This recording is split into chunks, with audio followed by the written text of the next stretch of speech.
Module sport et bien-être avec Nathalie sur Super Radio. Alors souvent on dit que notre alimentation détermine notre capital santé. Aujourd'hui l'alimentation devient un élément très important, même en mode Covid. On dit parfois qu'il vaut mieux manger tel truc plutôt que tel autre. Mais là maintenant on va faire le lien entre l'activité physique et l'alimentation, et on va profiter de la grande expérience de Nathalie pour nous faire un petit topo. Alors.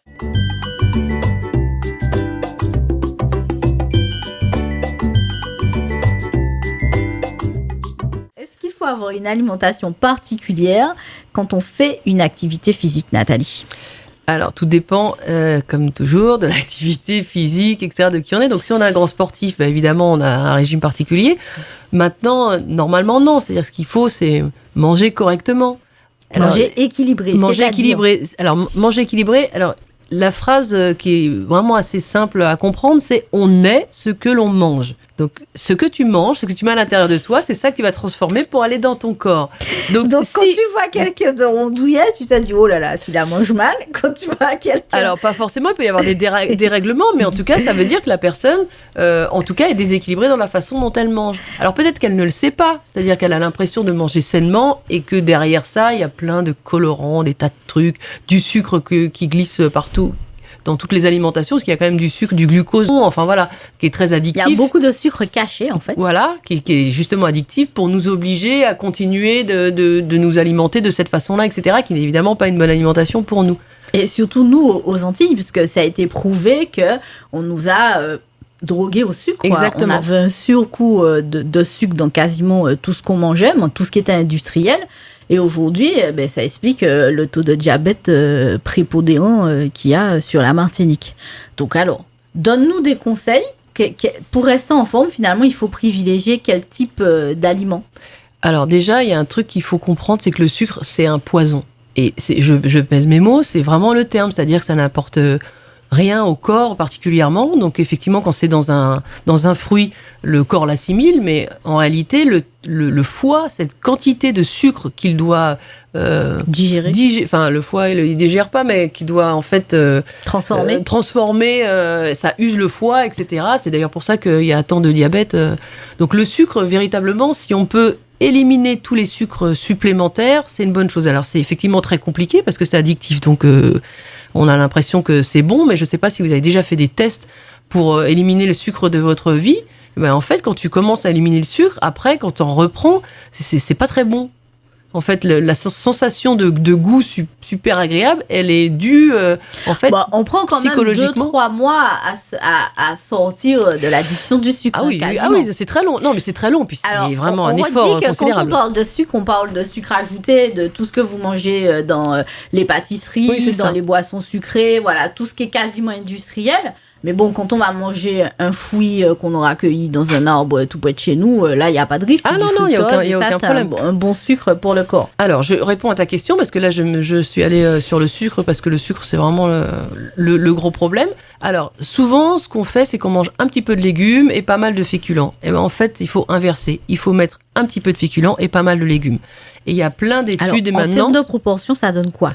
En fait, tu inverses. Dire 3 cuillerées de féculents mais 5 cuillerées de... Des cuillerées, ça dépend de ta cuillère, non, ça dépend de qui tu es. Mais je veux dire, là, tu regardes Marcus, est-ce que tu penses qu'il va manger 3 petites cuillerées ? Donc, je veux dire, si je fais 2 mètres, je ne pourrais pas manger 3 petites cuillerées. Donc, je pense qu'il ne faut pas regarder les choses comme ça. Il faut commencer par prendre ses propres proportions, qui sont honnêtement pour la plupart des gens énormes. Je vois, ne serait-ce que quand je vais au restaurant, c'est 10 fois la quantité qu'on devrait manger. Dans un plat, 3 personnes peuvent manger. Souvent, c'est ça. Alors, je vais donner un exemple. Théoriquement, lorsque tu prends tes 2 poings serrés et que tu les colles, en fait, c'est ça, ton bol alimentaire. Donc, tu colles, tu regardes la quantité que ça fait et c'est ça qui doit être dans ton assiette. Alors, par rapport à ce qu'on a l'habitude de faire, pour l'instant, l'écart est énorme, mais essayez de tendre vers ça. Ça comme repère. Voilà, ça c'est la première chose. Ensuite, inverser les proportions. C'est-à-dire que ce que tu prends en général, je vois 3 quarts des gens, on va faire simple, justement toi qui aimes bien à chaque fois faire la personne lambda, il y a 3 petites cuillerées de légumes et puis une grosse plâtrée de riz. Ben voilà, ça, il faut inverser les proportions. Ça y est, 3 cuillerées de riz. Voilà, en fait, le riz, on n'en a pas vraiment besoin. Donc maintenant, les études prouvent que l'obésité mondiale a débuté à cause des féculents, depuis qu'on a mis les féculents, les céréales à l'ordre du jour, en pensant que c'était super bon pour les muscles. Et des études maintenant qui ont analysé les muscles, pas les muscles, pardon, les os des gladiateurs ont prouvé que les gladiateurs étaient végétariens. Donc, ah ouais, carrément. Oui. Donc en fait, quand on prend par exemple de la viande pour avoir des muscles, etc., en fait, ce qu'on prend, c'est que ce que l'animal a, lui, mangé en protéines végétales, qu'il a transformé et que nous, on prend ensuite en protéines à travers lui. C'est pour ça que le régime Dukan, dont tu as certainement entendu parler, qui consistait à manger que des protéines, faisait maigrir. Parce que c'est une telle dépense d'énergie physiquement de broyer des protéines qu'en réalité, on perd du poids.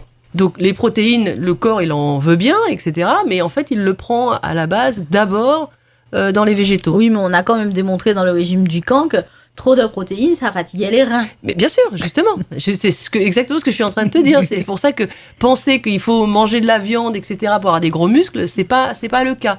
Donc manger végétarien, alors je suis pas en train de dire qu'il faut arrêter cette façon.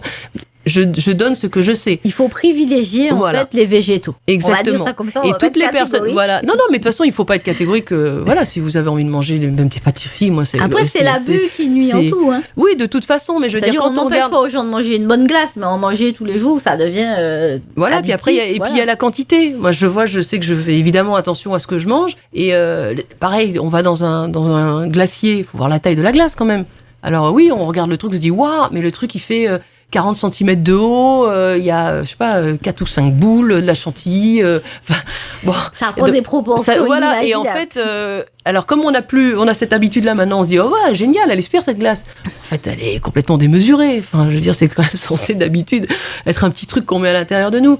Et l'idée, c'était de savoir si, en fait, quand on devenait, on dira pas un athlète, mais quelqu'un qui aime le sport, est-ce qu'il y a une alimentation particulière à avoir ? Alors, en fait, qu'on fasse du sport ou non, il y a une alimentation saine à avoir. Donc, ce que je voulais dire, ça me revient, c'est que toutes les personnes qui sont centenaires, etc., dans ces régions-là, en fait, ce sont des gens qui mangent beaucoup, beaucoup de légumes. C'est pas, en fait, des cons. Je pense qu'en plus, c'est 3, donc c'est beaucoup de légumes, du poisson, très peu de viande. C'est ça. On est vraiment à des Après, franchement, et là, je vais parler d'expérience, que ce soit pour moi ou pour mes élèves, parce que j'ai fait comme tout le monde, hein, j'ai mangé toutes les cochonneries qu'on m'a vanté avec les publicités, je suis tombée dedans, etc. Et tout ça, en fait, c'est addictif. Et une fois qu'on commence à lutter contre ça, c'est très bon de manger des légumes. C'est-à-dire que c'est sûr que si tu compares une super pâtisserie, une super glace, et puis tu prends des légumes vapeur dans lesquels il n'y a rien, je dis, ouais, c'est pas bon. Mais c'est pas vrai. Les légumes, tu peux les cuisiner. Tout dépend comment on les cuisine. Oui. Quand on fait une soupe, c'est des légumes. Au lieu de les cuire à l'eau systématiquement, on peut effectivement les cuire à la poîle avec un petit peu d'oignon. Il y a plein d'épices, il y a plein de choses. Il y a moyen de rendre les légumes bons à manger. Par exemple, si on mange thaïlandais, eux, c'est des spécialistes en fait, ou vietnamiens pour faire des légumes qui sont super bons. Et justement, quand on mange ça, et véritablement, lorsqu'on a mangé un plat avec des légumes, on a un sentiment de satiété sans être complètement étouffé. Et ça n'a rien à voir d'avoir fini un plat de légumes que d'avoir fini un plat de, je sais pas moi, de bolognaise ou de tinin, machin, où à la fin, on a l'estomac qui a explosé. On a besoin de temps pour digérer, du coup, on a envie de faire une petite sieste. Bah oui, voilà. Ça explique la alors que les légumes, c'est exactement. Mais tout à fait, en plus, c'est même pas une blague, c'est exactement ça. Donc, le corps, définitive, celui qui a systématiquement envie de dormir dès qu'il a mangé, c'est qu'il a trop mangé et qu'il a mal mangé. Oui. Ça, c'est déjà un bon réflexe. Oui.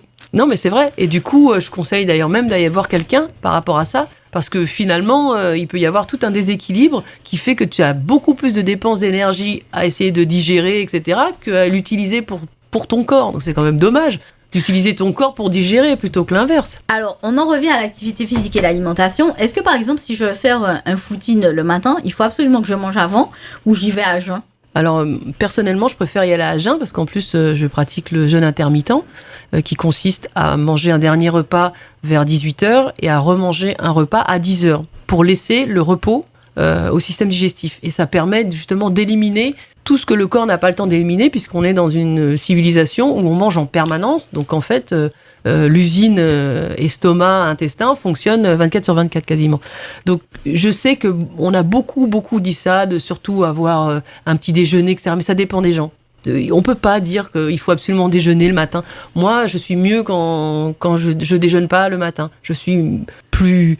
Justement, toutes les personnes qui font des jeûnes pourront vous dire ça, que lorsqu'on mange pas, on est beaucoup plus vif. Étrangement, on est plus tonique, on est plus alerte, voilà, parce que tout le corps n'est pas occupé à digérer, il est occupé à faire les activités. Alors, il faut essayer. Alors, évidemment, tout ça, si la personne n'a pas de problème de santé, etc. Voilà. Je vais pas non plus rentrer là-dedans, mais si tu n'as pas de problème de santé, eh ben tente. Alors, il faut tenter sur plusieurs jours, pas se dire, c'est sûr que si tu as pris l'habitude de manger le matin et que demain tu dis je mange pas, bon bah ton corps va te dire qu'est-ce qui se passe, j'ai faim. Donc il faut laisser un laps de temps pour voir comment ton corps réagit, il faut tester. On n'est pas en sucre, pour reprendre un peu l'expression par rapport à ça. Donc testons. Alors, on parle d'alimentation, mais par exemple, quand on fait une activité physique, on boit toutes les combien de minutes? Par exemple, si on fait une activité d'1 heure, tu préconises de boire de l'eau tous les combien de temps? Alors, en fait, il faut déjà boire avant. Il faut savoir que lorsqu'on a la sensation de soif, c'est déjà trop tard. Parce que si on a une sensation de soif, c'est qu'on est déjà déshydraté. Donc au moment où on va boire, en fait, c'est ce qui se passe. D'ailleurs, c'est ce qui m'arrive tout le temps parce que je bois pas assez régulièrement. Au bout du compte, quand on continue l'activité, on entend l'eau à l'intérieur de l'estomac qui fait blablabla, et puis c'est trop tard, on l'a pris trop tard. Donc boire des petites gorgées, pareil, ça dépend de l'intensité, ça dépend de la sudation. C'est-à-dire si t'es quelqu'un qui transpire pas, du coup tu perds pas beaucoup d'eau. En réalité, donc, si tu transpires quasiment toutes les 15 minutes, il faut essayer de boire un verre d'eau. Non, pas un verre d'eau, quelques gorgées. Une ou deux gorgées. Voilà, d'accord. 1 ou 2 gorgées, donc boire avant l'activité, mais bien avant, peut-être 20 minutes avant. Donc comme ça, on est bien hydraté, faire son activité. Et puis voilà, tout dans une séance, toutes les 20 minutes, ou même sur une séance d'1 heure, s'arrêter au moins une fois pour boire, c'est bien. Et puis boire après. Et pas trop tard. Parce que sinon, si on boit par exemple à partir de 19h, on pense qu'on récupère, mais on se lève la nuit pour aller faire pipi en fait. Voilà, c'était les conseils de Nathalie autour de l'activité physique et de l'alimentation. Vous êtes sur Super Radio, vous pouvez nous joindre au 05 96 76 27 27.